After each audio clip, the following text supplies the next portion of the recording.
दासिमबो नैबे गोदान भिडिअखौ फुल नायाखै अब्ला नैबे भिडिअनि गेजेरजों नायनानै लानो हागोन।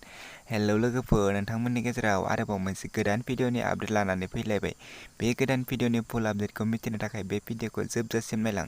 चेनेलाव गोदानबा चेनेलखौ साबस्क्राइब खालामनानै गालांदो बेफोरबायदि गोदान भिडिअनि आपडेट मोनबाय थानो थाखाय। बिदिब्ला फैदो दिनैनि नैबे गोदान भिडिअनि आपडेटनि सायाव। दिनैनि नैबे गोदान भिडिअनि आपडेटनि टाइटेलानो जादों रोमै रोमै। लोगोफोर, दासिमबो बे गोदान भिडिअखौ नायाखै अब्ला बे भिडिअ नायनानै लादो। नैबे भिडिअनि मेथाइखौ रोजाबदों बानु बांसियारि आरो नैबे भिडिअनि स्टार्टिंआनो जादों सन्जना बर'। बिथांमोना नैबे भिडिअखौ अलरेडि फुल आपल'ड खालामनानै होखाबाय आरो नैबे भिडिअआ जोबोरैनो मोजां जादों। बे भिडिअनि करिय'ग्राफियानो जादों जगत दैमारि आरो बे भिडिअनि डिरेक्टरानो जादों कमल के। लोगोफोर, नैबे भिडिअनि ग्रुप डान्सारफोरानो जादों जिमि, रिना, नितुमुनि, नमिता, मामनि, समायश्री, जुनाली, अनजिमा। लोगोफोर, नोंथांमोना नायनो थाखाय बिथांमोननि इउटुब चेनेलाव थांनो नांगोन। लोगोफोर, बिथांमोननि इउटुब चेनेलनि मुङानो जादों एस प्रडाक्शन।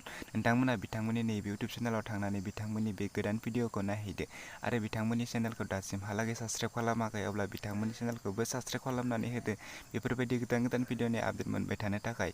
बिदिब्ला लोगोफोर, दिनैनि नैबे गोदान भिडिअनि गुसुं आपडेटआ बेखिनियानोसै। आंनि चेनेलखौ साबस्क्राइब खालामनानै गालांदो।